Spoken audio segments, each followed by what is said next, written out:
तो बच्चों स्वागत है आप सभी का। हमारे पार्ट टू 50 एमसीक्यू सीरीज जो चल रही थी हमारी, उसका पार्ट टू आज हम लेके आए हैं। पार्ट टू में आज हम बात करेंगे chapter second acid basis and salts के बारे में। तो एसिड बेसिस और सॉल्ट्स की 50 एमसीक्यूज की सीरीज धमाकेदार सीरीज रहने वाली हमारे साथ ही, और ये बोर्ड रेलेवेंट सीरीज है। तो याद रखना इस चीज को, बहुत इंपॉर्टेंट एमसीक्यूज लेके आए हैं आप लोगों के लिए। तो एमपी बोर्ड हो या सीबीएसई हो, दोनों में ही आपके बहुत ज्यादा काम आएंगे। और इस चैप्टर से बनने वाले वो सारे एमसीक्यू हमारे सामने रखे हुए हैं जो एमसीक्यू इंपॉर्टेंट हो सकते हैं, बोर्ड में आ सकते हैं, या फिर पूछे गए हैं या पूछे जाएंगे। तो इस तरह से हम इन चीजों को लेकर चल रहे हैं। तो चलिए बिना देरी के स्टार्ट करते हैं। तो हमारा पहला क्वेश्चन हमें दिया है कि which of the following is not a natural acid base indicator.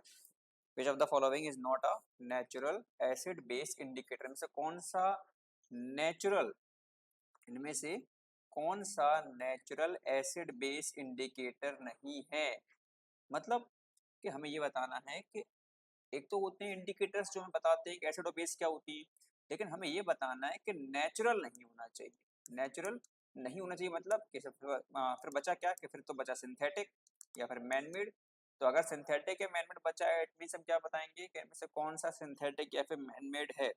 तो फिर बहुत सिंपल सा आंसर यहाँ पर आ जाएगा, डी ऑप्शन, फिनोल्फेथलीन। फिनोल्फेथलीन हमारा एक ऐसा इंडिकेटर है जो नेचुरल नहीं है, ये मैनमेड इंडिकेटर है। तो याद रखना इसको हमेशा कि जब भी पूछा जाए कि फिनोल्फेथलीन क्या है, कि phenolphthalein is not a natural indicator for base and acids.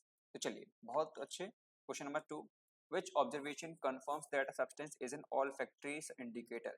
कौन सा ऑब्जर्वेशन हमें ये बताता है कि हमारा सब्सटेंस ऑल्फैक्टरी इंडिकेटर है।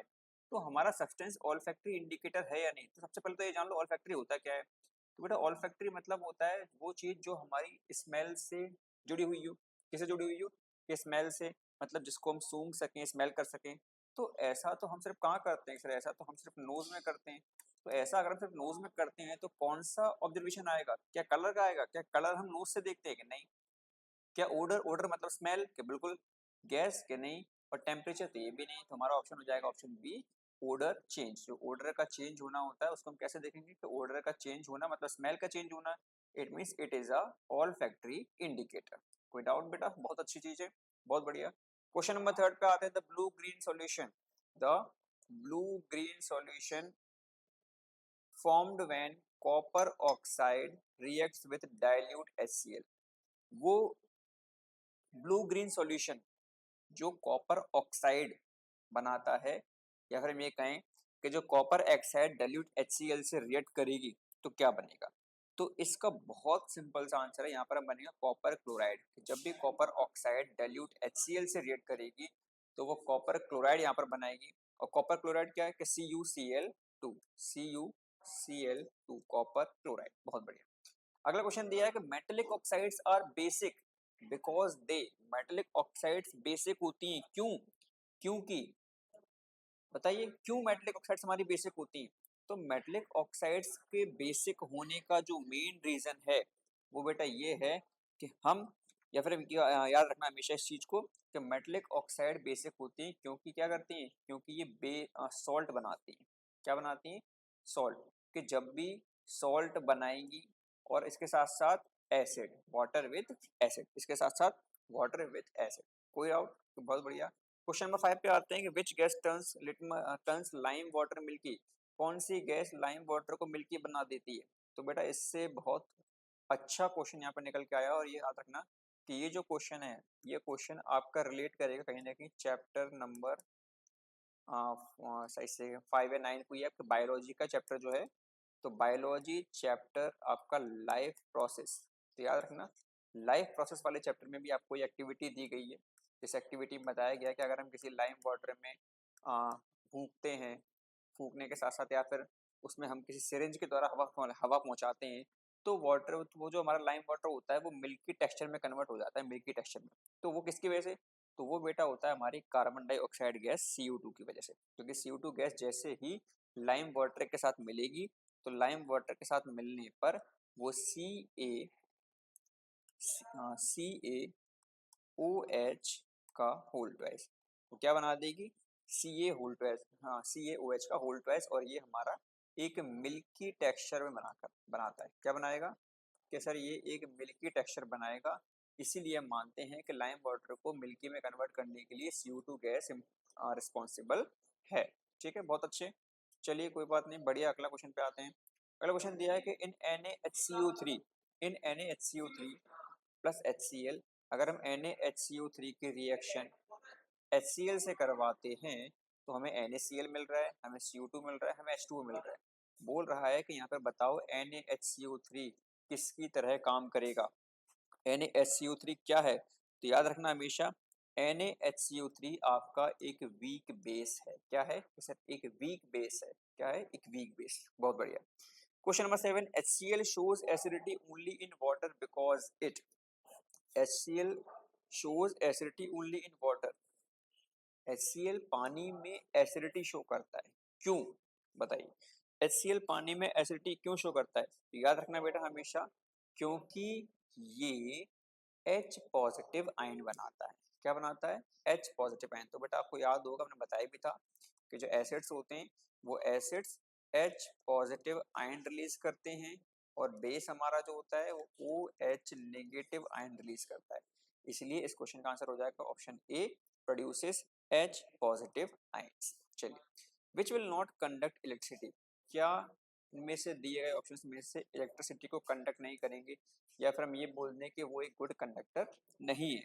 तो अगर हम इसकी बात करें तो पहला ऑप्शन दिया डाइल्यूट HCl, सेकंड ऑप्शन दिया डाइल्यूट NaOH, थर्ड ऑप्शन दिया है ग्लूकोज सॉल्यूशन और फोर्थ दिया है H2SO4। पहला ऑप्शन डाइल्यूट HCl है तो भाई ये तो कंडक्ट करेगा, और NaOH ये भी कंडक्ट करेगा क्योंकि यहाँ पर OH नेगेटिव आयंस रिलीज हो रहे हैं, और डी ऑप्शन में H2SO4 ये भी हमारा एसिड है तो ये भी कंडक्ट करेगा। तो बचा हुआ ऑप्शन कौन सा रह गया, जैसे ग्लूकोज सॉल्यूशन हमारा इलेक्ट्रिसिटी कंडक्ट नहीं करेगा। तो क्वेश्चन नंबर 8 का ऑप्शन नंबर सी हमारा आंसर कि glucose does not produce ions so it will not conduct electricity. बहुत अच्छे। आते हैं क्वेश्चन नंबर 9 के ऊपर। क्या weak acid generally has pH, कि एक वीक एसिड का जो पीएच लेवल होता है वो क्या होता है। तो एक वीक एसिड का जो बेटा पीएच लेवल होता है वो याद रखना हमेशा 4 to 6 होता है। क्या होता है कि सर वीक एसिड का जो पीएच लेवल होता है वो 4 to 6 रहता है। इसलिए हम ये मान लेते हैं कि इसका जो पीएच नंबर होगा वो लगभग लगभग 7 के आसपास का आएगा, 7 के आसपास माना जाएगा। ठीक है, तो ये हमारा क्या हो गया कि सर ये हमारा एक वीक एसिड हो गया। अगर बेटा स्ट्रॉन्ग एसिड की बात की जाए तो स्ट्रॉन्ग एसिड आ जाता है अपना 1 हो गया, 0 हो गया, 2 हो गया, 3, ये सब अपने आ जाएंगे स्ट्रॉन्ग एसिड में। उसके बाद H पर तो हम जानते ही न्यूट्रलाइज हो जाता है, ना एसिड ना बेस। ठीक है, बहुत अच्छे। क्वेश्चन नंबर 10 पे आते हैं कि best remedy for excess stomach acid is, अगर स्टमक में बहुत ज़्यादा एसिडिटी हो जाती है, बहुत ज़्यादा हम उल्टा सीधा खा लेते हैं, तो उसकी वजह से जब बहुत ज़्यादा एसिडिटी हो जाती है तो उस एसिडिटी को सही करने के लिए क्या करेंगे। तो पहला ऑप्शन विनेगर, भाई इसमें तो एसिड खुद होता है तो ये तो एसिडिटी को खत्म कर ही नहीं पाएगा। दूसरा लेमन जूस, इसमें भी एसिड पाया जाता है। तीसरा बेकिंग सोडा सॉल्यूशन और चौथा सोडा वाटर। याद रखना इस चीज़ के लिए हम बेकिंग सोडा सॉल्यूशन का इस्तेमाल करेंगे क्योंकि ये एक बेस की तरह काम करेगा जो पेट में हुई एक्स्ट्रा एसिडिटी को न्यूट्रलाइज करके हमारे पेट में हमें आराम पहुंचाएगा। कोई डाउट बेटा। बहुत अच्छे, बहुत धमाकेदार सीरीज चल रही है हमारी, बहुत अच्छे से क्वेश्चन हम कवर करने हैं। याद रखना है कि बोर्ड जो एग्जाम है वो बोर्ड एग्जाम इतना ज़्यादा टफ नहीं है। हमने उनको बना रखा है, हमने उनको हाइप दे रखी है कि भाई बोर्ड है तो पता नहीं क्या होगा, कैसे क्वेश्चन आएंगे, लेकिन कोई डरने की बात नहीं है। हम इस सीरीज में 50 MCQ सीरीज में आपके वो लगभग सारे MCQs कवर कर लेंगे जो आपके चैप्टर्स के इंपॉर्टेंट है। ठीक है बेटा, तो बने रहिए हमारे साथ। बात करते हैं क्वेश्चन नंबर 11 की कि which reaction is highly exothermic, कौन सा रिएक्शन बहुत ज़्यादा हाईली एक्सोथर्मिक है जिसमें सबसे ज़्यादा हीट निकलती है।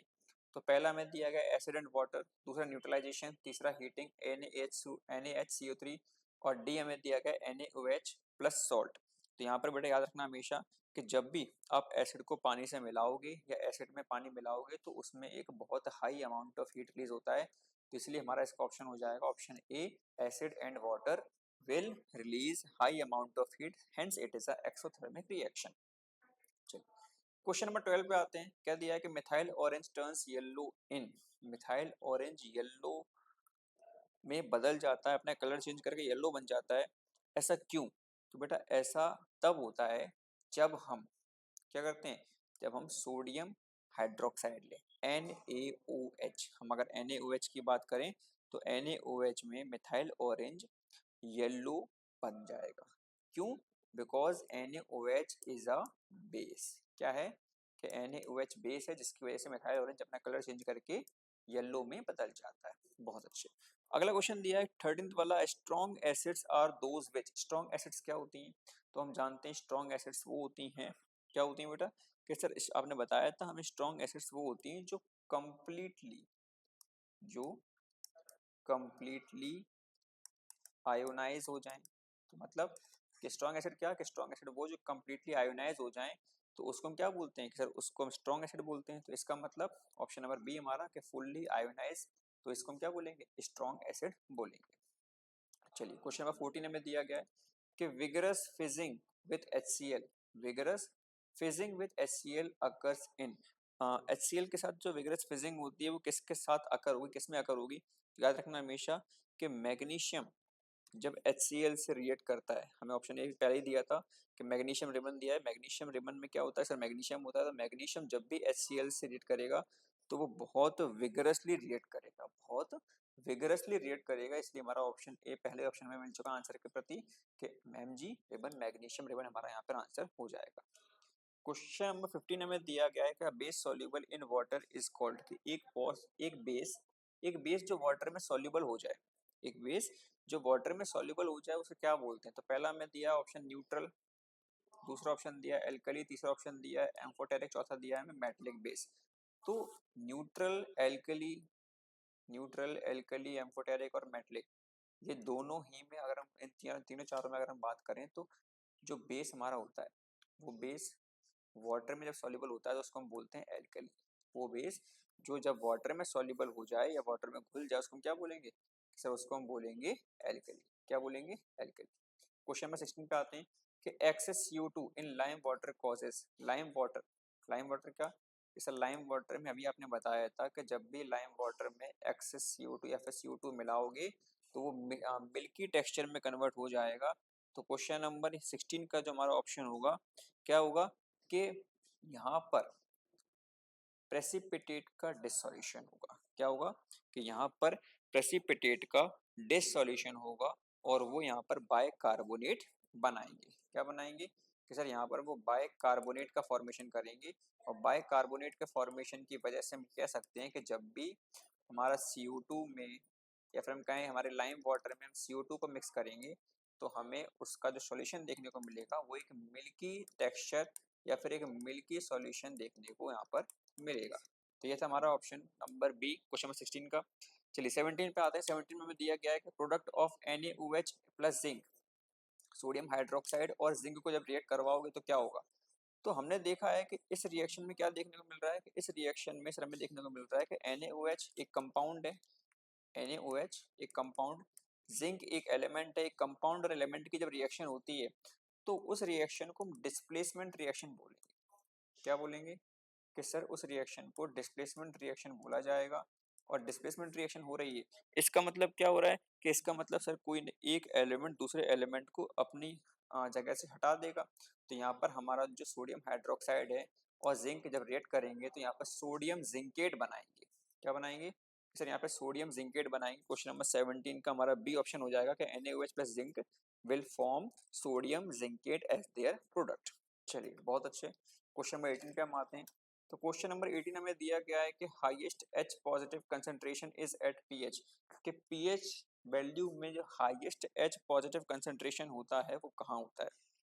तो पीएच वैल्यू में जितना ज्यादा पीएच वैल्यू कम होगी उतना ज्यादा हायर कंसंट्रेशन होगा। मतलब lower the pH value will be equal to higher H positive concentration, कि जितनी ज़्यादा हमारी पीएच वैल्यू लो होगी उतना ज़्यादा H पॉजिटिव कंसंट्रेशन हाई होगा। मतलब ऑप्शन हमारा डी आंसर हो जाएगा। कि 18 क्वेश्चन क्या था कि highest H positive concentration is at pH, तो ऑप्शन रहेगा हमारा डी कि 1 is the value of pH where we can find the highest H positive concentration। चलिए क्वेश्चन नंबर 18 हमें दिया गया है acetic acid plus sodium carbonate gives. Acetic acid और सोडियम कार्बोनेट हमें क्या देता है? तो ये बहुत अच्छा क्वेश्चन है। इस क्वेश्चन को बेटा हमेशा अपने माइंड में रखना कि जब भी हमारी एसिटिक एसिड और सोडियम कार्बोनेट आपस में रिएक्ट करेंगी तो ये आपस में रिएक्ट करके हमें CO2, H2O और सोडियम एसिटेट। क्या देंगे कि सर CO2 H2O और सोडियम एसिटेट, मतलब हमारा जो ऑप्शन हो जाएगा ऑप्शन नंबर ए हमारा आंसर यहाँ पर हो जाएगा। चलिए क्वेश्चन नंबर 20 में दिया गया hydronium ions are present in, hydronium ions कहाँ मिलेंगे, तो आपको हाइड्रोनियम आयंस के बारे में बोला गया। तो हाइड्रोनियम आयंस जो होते हैं सबसे पहले तो याद रखना कि हमेशा वो एक्वस मीडियम में ही देखने को मिलेंगे। तो अगर हाइड्रोनियम आयंस हमें एक्वस मीडियम में देखने को मिलेंगे तो नीचे हमें एक्वस मीडियम कहाँ दिया है, तो आप देख पा रहे हो अगर ध्यान से, ऑप्शन ए तो ड्राई है, dry HCl gas, option B aqueous HCl, option C solid HCl और ऑप्शन डी अल्कोहल सॉल्यूशन। तो हमारे पास हमने बोला था कि वो ड्राई जो हमारे हाइड्रोनियम आयंस होते हैं वो हमें कहाँ मिलते हैं, हाइड्रोनियम आयंस हमें हमेशा एक्वस मीडियम में मिलते हैं। तो option number B for Baahubali aqueous HCl हमारा आंसर हो जाए। चलिए बहुत अच्छी बात है, बाहुबली की स्पीड से हम लोग चल रहे हैं और शायद बहुत जल्दी हम अपने 50 MCQ सीरीज को बहुत जल्दी समाप्त कर लेंगे। तो बढ़ते हैं आगे, question number 21, strong base plus weak acid produces a salt, strong base plus weak acid produces a salt that is, वो क्या होगा। तो strong acid sorry strong base और वीक एसिड जब भी मिलेंगे तो याद रखना हमेशा कि स्ट्रॉन्ग बेस और वीक एसिड मिलने पर वो हमेशा हमेशा हमेशा जो बनेगा वो सॉल्ट क्या बनेगा, वो बेसिक सॉल्ट बनेगा। यहाँ पर बेस की क्वांटिटी ज्यादा है। चलिए question number 22, which salt has pH lower than 7, कौन से सॉल्ट के पास पीएच लोअर देन 7 है। तो यहाँ पर हमारा NH4Cl, NH4Cl option number C, C for cat, option number C, C for cat, NH4Cl हमारी जो ऑप्शन बन जाएगा यहाँ पर क्या, कि इसका पीएच लेवल 7 से कम रहेगा। चलिए फटाफट बिना देरी किए बढ़ जाते हैं क्वेश्चन नंबर 23 के ऊपर, कि in chlor alkali process, chlor alkali process chlorine is related at, कि क्लोर एल्कली प्रोसेस में क्लोरीन किससे रिलेट करता है। तो याद रखना हमेशा कि जो क्लोरीन होता है वो एनोड पे बनता है। क्लोरीन क्या होता है कि सर यहाँ पर हम देखते हैं कि जो हमारा क्लोरीन होता है वो क्लोरीन बनेगा एनोड पे। कहाँ बनेगा, एनोड पे। ये कब बनता है, during the process of electrolysis, during the process of electrolysis chlorine जो है वो एनोड पर जाके बनता है। तो इसीलिए हम यहाँ पर कह सकते हैं कि हमारा जो ऑप्शन होगा वो क्या बन जाएगा, कि in chlor alkali process chlorine is released at anode, क्या होने का, chlorine is released at anode. चलिए question number 24 bleaching powder formula, कि ब्लीचिंग पाउडर का फॉर्मूला क्या है। तो ब्लीचिंग पाउडर का फॉर्मूला हमेशा याद रख लेना आप लोग, बहुत छोटा सा है, कि ब्लीचिंग पाउडर का फॉर्मूला जब भी पूछा जाए तो हम क्या बताएंगे कि सर जो ब्लीचिंग पाउडर का फॉर्मूला होता है वो हमारा क्या हो जाएगा, कि सर यहाँ पर हमारा ब्लीचिंग पाउडर का फॉर्मूला हो जाएगा कि CaClO का होल ट्वाइस। चलिए question number 25, baking powder contains, baking powder में क्या मिलता है, baking powder contains, baking powder में क्या मिलता है। तो याद रखना हमेशा कि बेकिंग पाउडर में आपको NaHCO3 प्लस टार्टारिक एसिड देखने को मिलेगा। तो ये हमारा क्या बन जाएगा, बेकिंग पाउडर। क्या बन जाएगा, कि ये हमारा बेकिंग पाउडर बन जाएगा जिसमें हमें NaHCO3 देखने को मिलता है, इसके साथ साथ हमें यहाँ पर टार्टारिक एसिड भी देखने को मिलेगा। चलिए तो हम लोगों ने अपने आज के 50 MCQ सीरीज के 25 क्वेश्चंस बहुत अच्छे, बहुत धमाकेदार स्पीड से कवर कर लिए हैं। अब बात आती है अगले 25 क्वेश्चन की। तो भाई अगले 25 क्वेश्चन में कहाँ तक लगे रहोगे, कौन इतना बैठे कौन इतना करे। तो फटाफट से पानी वानी पी लीजिए, रेस्ट कर लीजिए, 2 मिनट का नाश्ता कर लीजिए, चाय कर लीजिए, और भाई कॉफ़ी पीना तो मुझसे भी पूछ लेना थोड़ा सा, मुझे बहुत पसंद है कॉफ़ी यहाँ पे, क्योंकि आई लव कॉफ़ी। कहते हैं ना आपके एक सेंटेंस आता है इंग्लिश में ग्रामर में कि Mukesh prefer coffee to tea, जो भी है ऐसा कुछ है, इंग्लिश थोड़ी कमज़ोर है मेरी यहाँ पे, तो थोड़ा उसको माइंड मत करना। चलिए फटाफट फट से कॉफ़ी वॉफ़ी चाय वाय पी पी के आ जाइए। बढ़ते हैं आगे हमारे आधे बचे हुए क्वेश्चंस की ओर, 26 टू 25, 26 टू 50। तो first question of 26 is washing soda formula, कि वॉशिंग सोडा का फॉर्मूला क्या होगा। तो बेटा वॉशिंग सोडा का फॉर्मूला यहाँ पर जो होता है वो हमारा क्या बन जाएगा, कि सर याद रखना हमेशा Na2CO3 dot 10H2O, Na2CO3 10H2O, यहाँ पर हमारे वाटर के 10 मॉलिक्यूल्स रहेंगे। 27 क्वेश्चन दिया, हीटिंग NaCO3 गिव्स, कि NaCO3 को अगर हम हीट करते हैं तो हमें क्या मिलेगा। तो हीटिंग NaHCO3 से, इससे पता क्या होता है कि जब हम हीट करते हैं तो CO2 गैस और H2O गैस अलग अलग हो जाती है।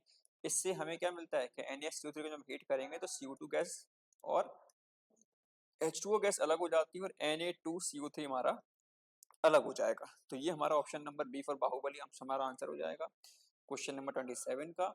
बढ़ते हैं आगे क्वेश्चन 28 के पास। Water of crystallisation in CuSO4 copper sulphate, copper sulphate, water of crystallisation copper sulphate.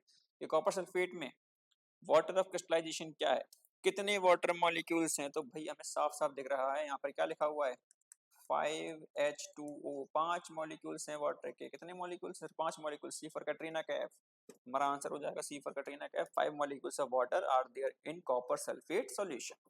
चलिए क्वेश्चन नंबर 29 के ऊपर बढ़ते हैं। Plaster of Paris, plaster of Paris बहुत जगह आपने देखा होगा, हमारे घरों में लगा होता है, फॉल सीलिंग वगैरह होती है। हमारे घर में तो नहीं है, आपके घर में तो होगी कि फॉल सीलिंग वगैरह होती है। उन फॉल सीलिंग में आप देखते हो कि वो जो डिजाइनें बनती हैं वो किससे बनती हैं, सर वो बनती है पीओपी से। किससे बनती है, पीओपी। पीओपी का फुल फॉर्म क्या है, सर पीओपी का फुल फॉर्म है प्लास्टर ऑफ पेरिस। पीओपी का फुल फॉर्म क्या है कि सर पीओपी का फुल फॉर्म है पीओपी, पीओपी पी पीओपी का फुल फॉर्म क्या है कि सर प्लास्टर ऑफ पेरिस। तो प्लास्टर ऑफ पेरिस का फॉर्मूला क्या है, तो भाई जो पीओपी हम लोग डेली यूज कर रहे हैं उसका फॉर्मूला नहीं पता होगा क्या, मैं कैसी बात कर दी सर आपने, इसका फॉर्मूला नहीं पता होगा क्या। इसका फॉर्मूला है हमारा CaSO4 half H2O, CaSO4 half H2O। अरे सर इससे इतना सिंपल क्वेश्चन आप लेके आ रहे हो तो मुझे पता ही है, तो मुझे पता ही है, ये तो हमारे घर में लगी हुई है।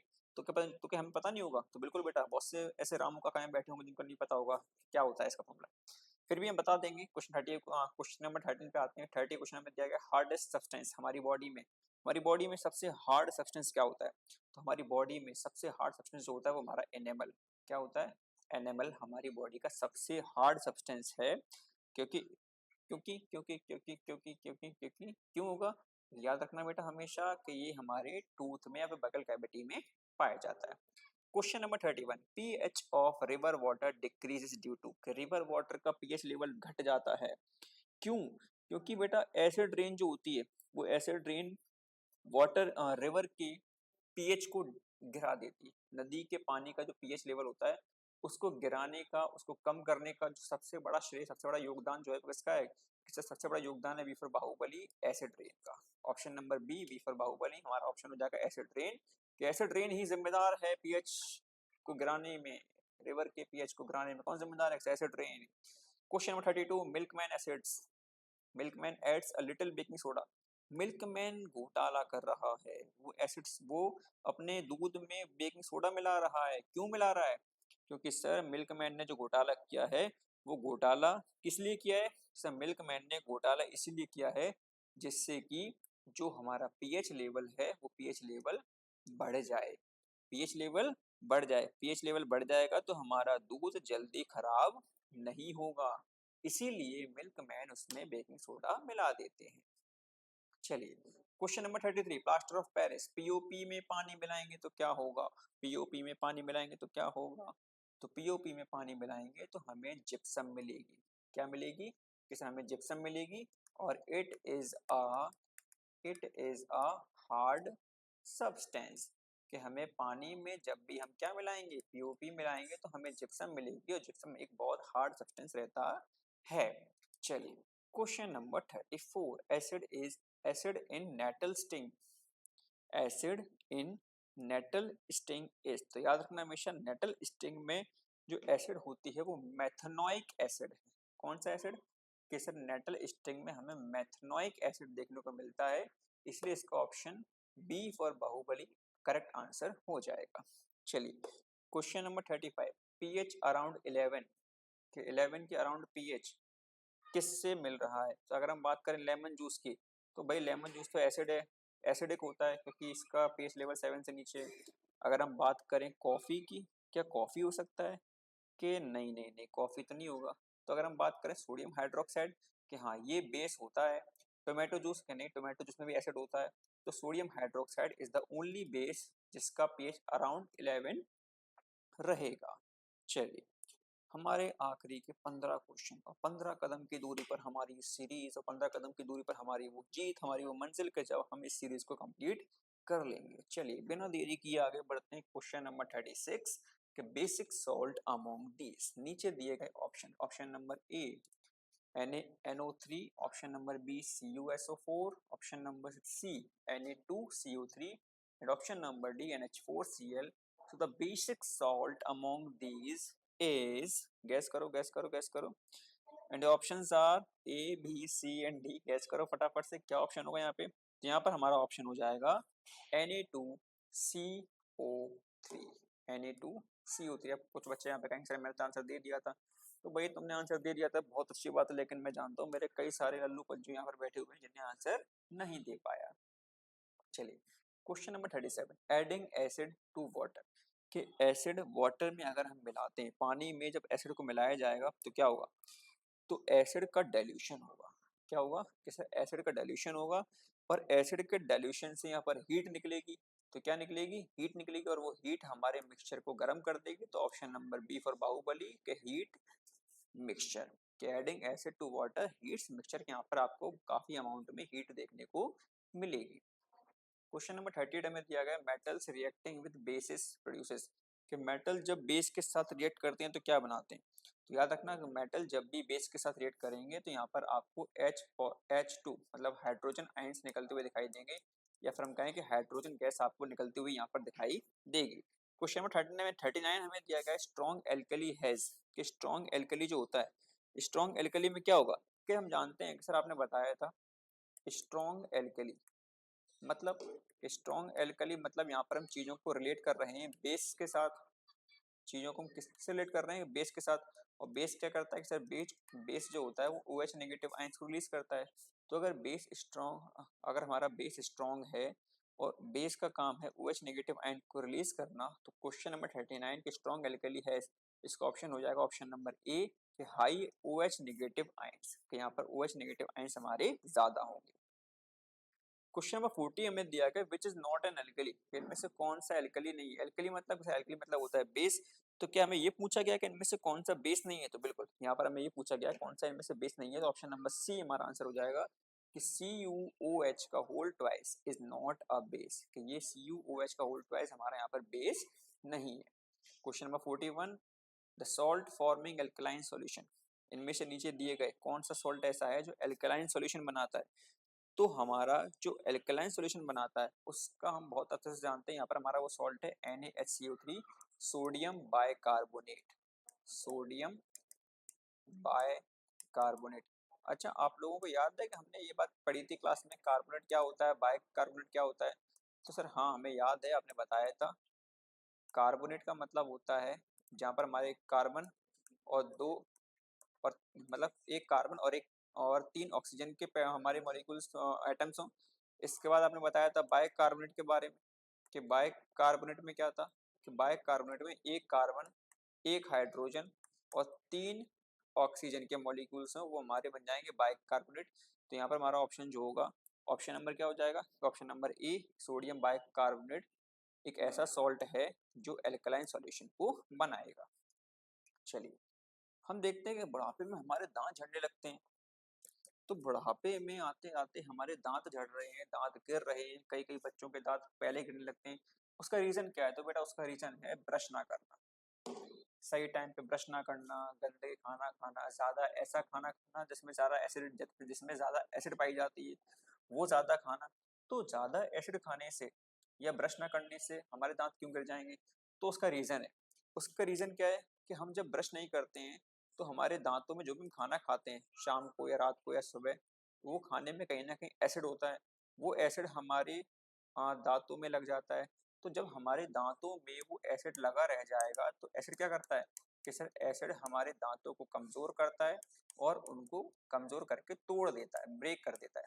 तो अगर एसिड लगा रहेगा, एसिड साफ नहीं होगा, तो कहीं ना कहीं वो दांतों को कमजोर करेगा। तो उसको साफ करने के लिए, एसिड को न्यूट्रलाइज करने के लिए हम क्या करते हैं, हम एक ऐसे टूथपेस्ट का, हम बात करें कोलगेट के लिए नहीं, कि ऐसे टूथपेस्ट का इस्तेमाल करते हैं जिसमें क्या हो, इसमें बेस हो, तो वो बेस एसिड से मिलकर उसको न्यूट्रलाइज कर देगा। तो हम क्या कह सकते हैं कि हमारे यहाँ पे दांत बच जाएंगे। तो दांत हमारे बच तो गए, लेकिन अब बात ये आती है कि ये होता क्यों है। तो टूथ डिके एसिडिक मीडियम या फिर कहें एसिडिक सब्सटेंस से होता है। और ये जो टूथ डिके होता है वो अपना स्टार्ट होगा बेटा कि जब हमारी पीएच वैल्यू 5.5 या उससे नीचे जाएगी। क्यों, क्योंकि ये हमारी टूथ एनेमल को कमजोर करके तोड़ देते हैं। टूथ इनेमल जो हमारी बॉडी का सबसे स्ट्रॉन्गेस्ट पार्ट है उसको ये कमजोर करना स्टार्ट कर देती है, उसका डिके यहाँ पर स्टार्ट हो जाता है। चलिए question number 43, the gas that Burns with pop sound, वो गैस जो पॉप साउंड मतलब धमाके के साथ जलती है। तो याद रखना यहाँ पर हमारी हाइड्रोजन गैस एक ऐसी गैस है जो धमाके के साथ यहाँ पर जलती है। चलिए क्वेश्चन नंबर 44 में दिया गया gypsum, gypsum gives which salt on heating, अगर जिप्सम को गर्म किया जाए तो वो कौन सा सॉल्ट हमें यहाँ पर देगी। तो जिस तरह से हमने देखा था कि पीओपी में हमने पानी मिलाया तो क्या मिला, कि हमें जिप्सम मिला। अब इस जिप्सम को हम हीट करेंगे तो वापस से हमें वो पीओपी मिल जाएगी CaSO4 डॉट हाफ H2O। चलिए bee sting relief is obtained by, bee sting relief, अब देखते हो मधुमक्खियां हमें काट लेती हैं, फिर कोई और मक्खी काट ले तो उससे हमें कहीं जलन पड़ती है। तो जब कोई मक्खी वगैरह हमें काट लेती है और उससे हमें जलन पड़ती है तो वो जलन पड़ने का मेन रीजन क्या है, तो वो मेन रीजन ये है कि जब भी हमें कोई मक्खी काट लेती है तो उस मक्खी के डंक में होता है फॉर्मिक एसिड। अब उस मक्खी के डंक में तो फॉर्मिक एसिड है, तो वो फॉर्मिक एसिड कहाँ चला गया, कि सर वो फॉर्मिक एसिड हमारे शरीर में जहाँ उसने काटा है वहां पे आ गया। अब स्किन के अंदर जब फॉर्मिक एसिड जाएगा तो हमारी स्किन लाल पड़ जाती है। वो एसिड क्या करता है, हमारी मसल्स में क्रैम्प्स लाता है और हमें दर्द पड़ता है। तो अब वो एसिड को खत्म करने के लिए, उसका असर खत्म करने के लिए क्या करेंगे, कि सर आपने बताया था एसिड का असर खत्म करना हो तो हम एक बेस को ले लेंगे, क्योंकि एसिड और बेस जब मिलेंगे तो एक न्यूट्रलाइजेशन रिएक्शन होगी जो हमारे एसिड के असर को खत्म कर देगी।